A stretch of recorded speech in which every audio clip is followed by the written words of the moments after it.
Over here is the old town hall, and here's a nice park area for people of the city to take a minute in the shade, have a drink.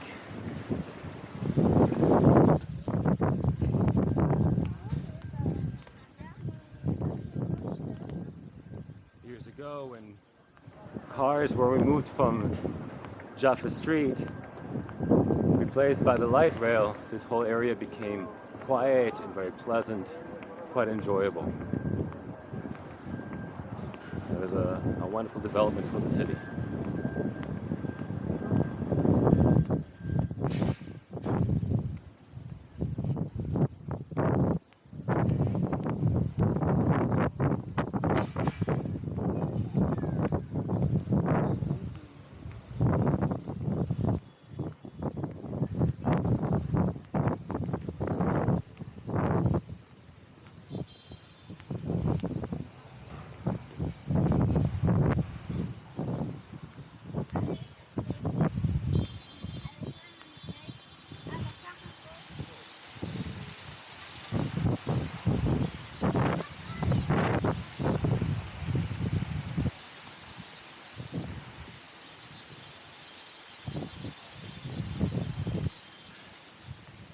Ready for some music? We can enjoy that. Alright, here we are at Safra Square. Model of the municipality.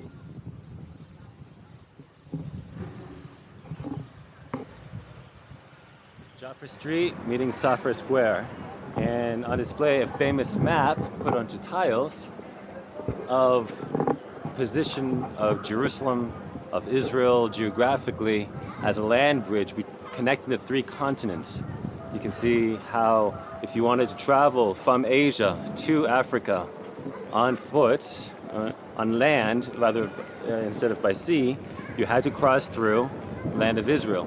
If you wanted to travel through Africa to Europe, or vice versa, and not go by sea but rather by land, you had to pass through Israel.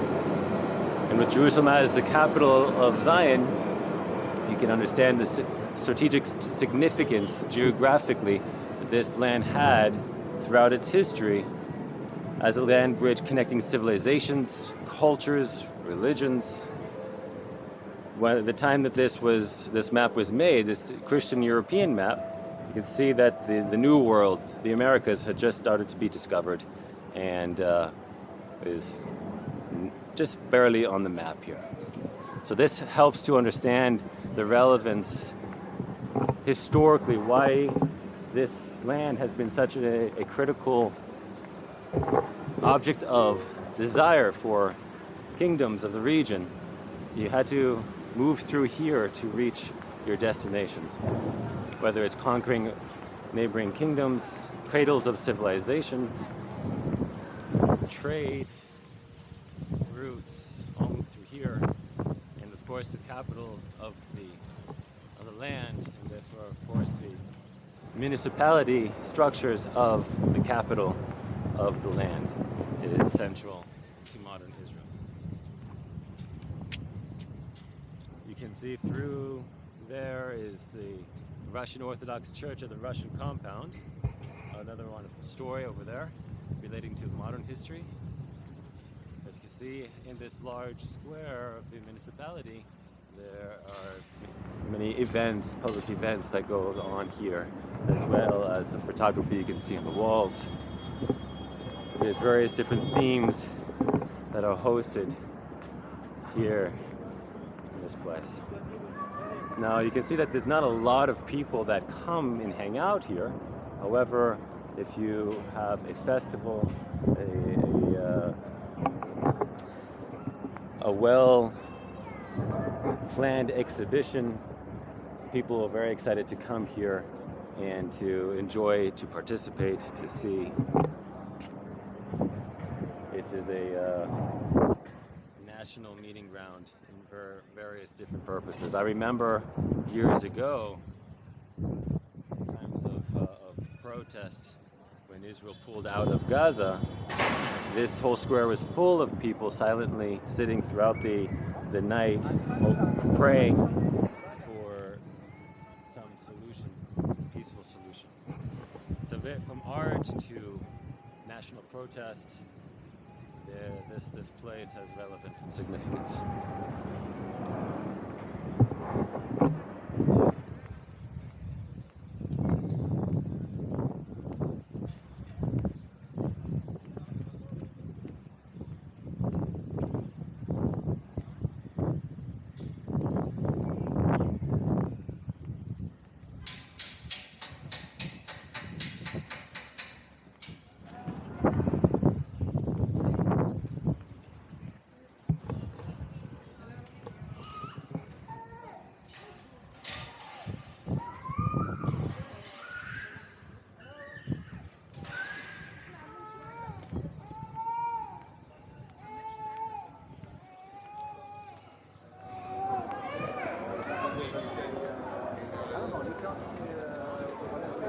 You see that the population here is very mixed. You have all residents and minorities of the city enjoying the space here. You have secular Jewish Israelis, you have Muslim Arabs, you have religious citizens of the city, you have foreigners. Everybody is welcome to enjoy the space freely, peacefully. All residents of the city, whether it be Jewish or Arab, religious or secular, young or old. It's a very important reality in the city of Jerusalem, a city that is divided in regards to population and ideology, but free nonetheless. All segments of the population, all minorities, as you can see, are free to be present and enjoy.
Where we started, where Safra Street meets the city walls. Once again, as I said before, the city walls of Jerusalem were once the borders between East and West Jerusalem between 1949 to 1967. West Jerusalem was Israel, and East Jerusalem, down that road where there used to be a wall blocking the road, beyond that road, that wall would have been East Jerusalem and the Kingdom of Jordan. Until 1967, when Jordan attacked Israel once again, and this time Israel in a stronger military position than in the previous war, 20 years prior. After pleading with the Jordanians to not fight this war, Jordanians nonetheless did, and they lost East Jerusalem to Israel together with Judea and Samaria.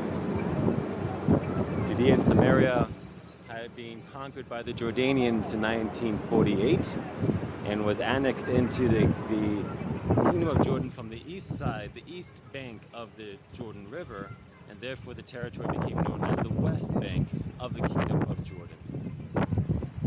Until 1967, when conquered by Israel, and therefore no longer technically West Bank of the Kingdom of Jordan from the East Bank, but now contested territory.